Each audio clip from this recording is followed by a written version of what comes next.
fight. Fight, fight, fight. You have to fight for what you want. You have to suffer for your dream. Suck it up, buttercup. No pain, no gain. Wrong. Wrong. Wrong, wrong, wrong. Not true.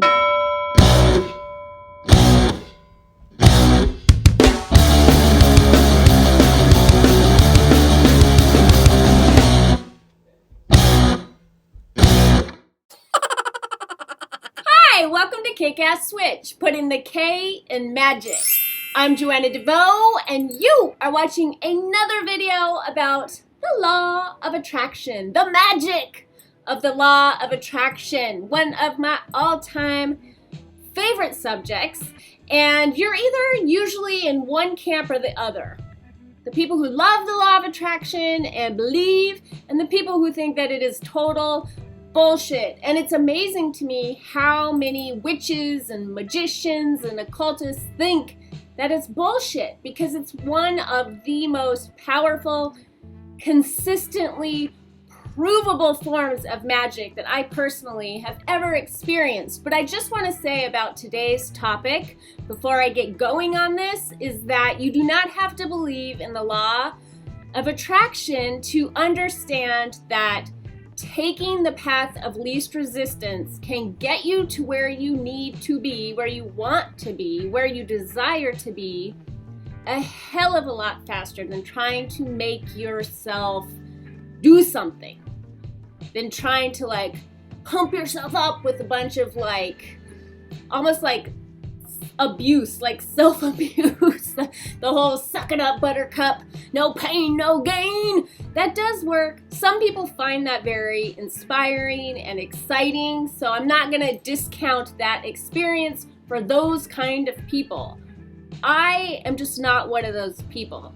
I can kind of get into the frenzy of that in the very, very beginning, but it doesn't last. It doesn't serve me. It's never gotten me from point A to point Z. Maybe that's because I'm lazy.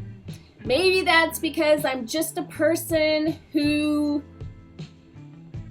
is more into the journey than the destination. I want the journey to be awesome. I want the destination to be awesome too, but I don't want to make myself miserable getting there.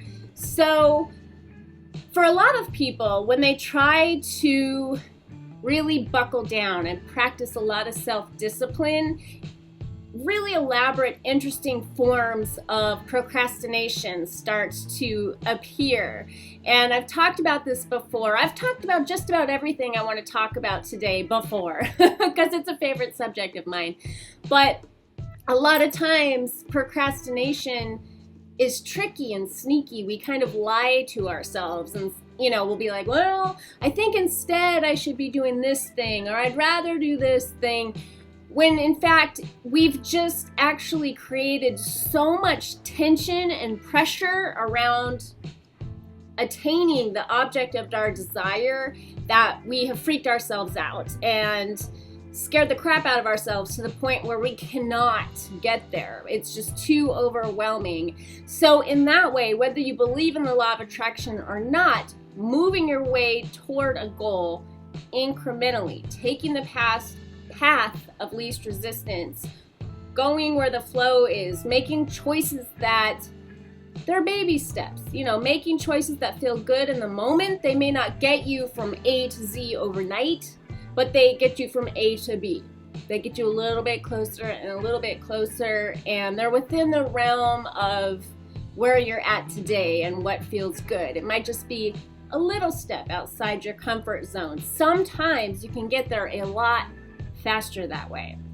Now, when it comes to law of attraction, those of us that practice law of attraction, we believe that like attracts like. So in trying to get to whatever this destination is that you might have in mind, be it a perfect soulmate relationship, a big old pile of money, that dream career, the fantasy career, a fancy car, a big expensive vacation, whatever it is, trying to get there by pushing and suffering and fighting, if you believe in the law of attraction, the there is not going to be very great if you do get there, and you're just going to attract more reasons to fight and suffer along your way. Whereas if you choose the path of least resistance, if you choose joy, if you choose happiness, if you choose to do things that feel good in the moment, and you create a beautiful journey to where the journey becomes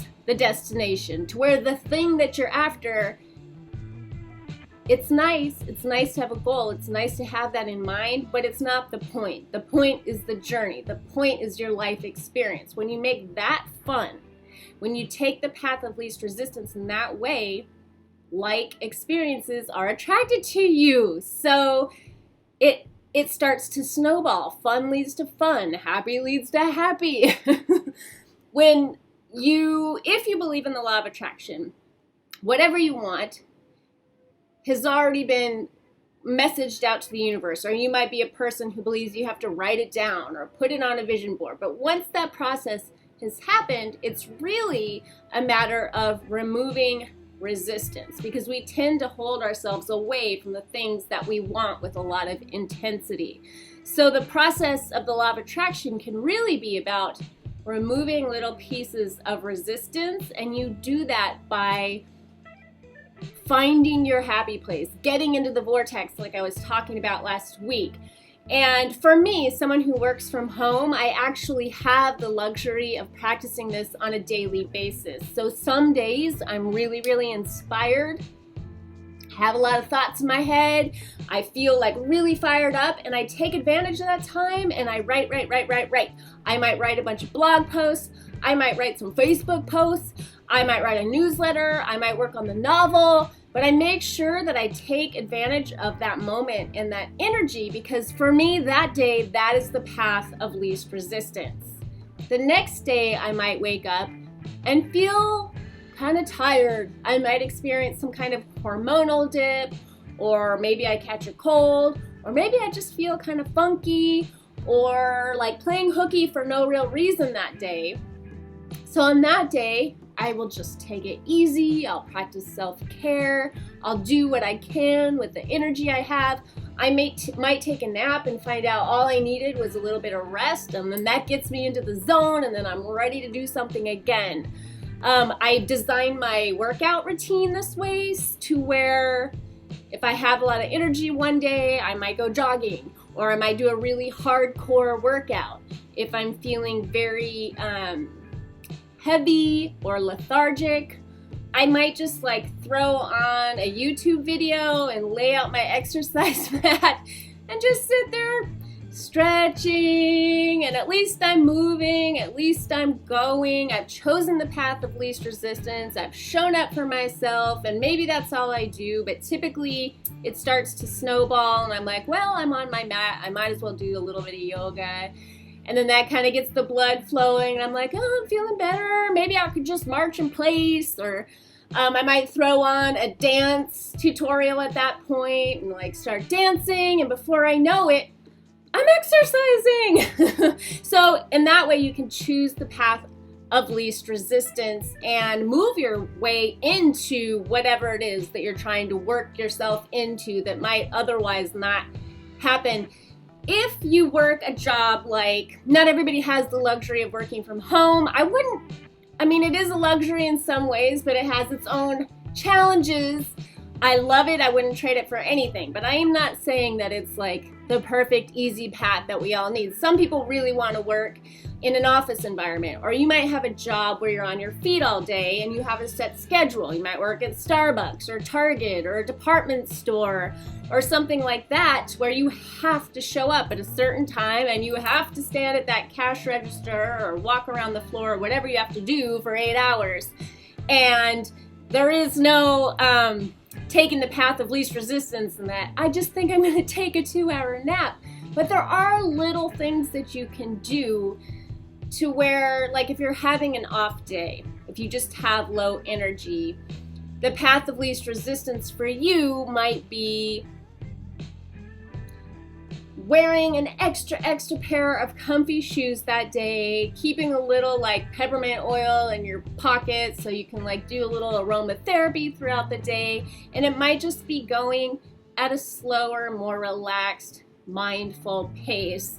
And maybe your boss wants you to move like in a really frenetic style, like manic way. But if you'll notice sometimes, like if you're waiting in line at Starbucks and there's a lot of chaos going on, you might even be really annoyed at this person, but sometimes there will be this one person that's just like going slow. They're getting it done, but they're getting it done in their own time. Sometimes you just have to have a day like that. And instead of pissing yourself off and irritating yourself and getting into a place of resistance, you can just choose to move at a more comfortable pace. And then, like I said, you can set up little treats for yourself all day long. If you have a job that's like that, but you're trying to lose weight, for example, you could prepare ahead of time. So the path of least resistance might be to bring your lunch to work with you so that you're not tempted to go to the food court and order like some super fattening, unhealthy fast food. Instead, you might choose to go sit outside and eat the lunch you made for yourself. And you decide, hey, if I make my lunch the night before, it's so easy, it's enjoyable, I can do it listening to my favorite music, and then it's awesome when it's lunchtime at work and everybody's like moseying over to the food court, and I'm like, oh, I have my healthy food, I'm gonna go sit outside and feel good.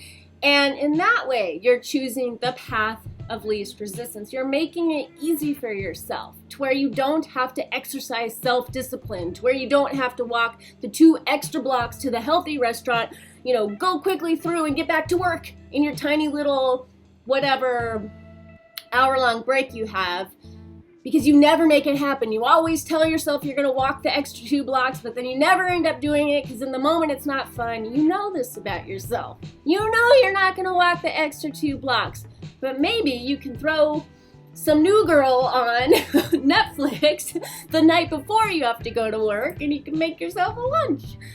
So in that way, again, these are just random examples. I mean, it's just going to be personal to you. But if you set your mind to choosing the path of least resistance, and there's something in the law of attraction called the emotional guidance scale, to where, again, you can't go from 0 to 60. I just hit myself in the nose. You can't go from 0 to 60 in like 1 second. So if you're super depressed and sad and you want to be super happy, you can't just be like, and I'm gonna be happy now. So there's like a scale of emotions that you like ease your way into happiness. So maybe from depressed, you move your way up to anger.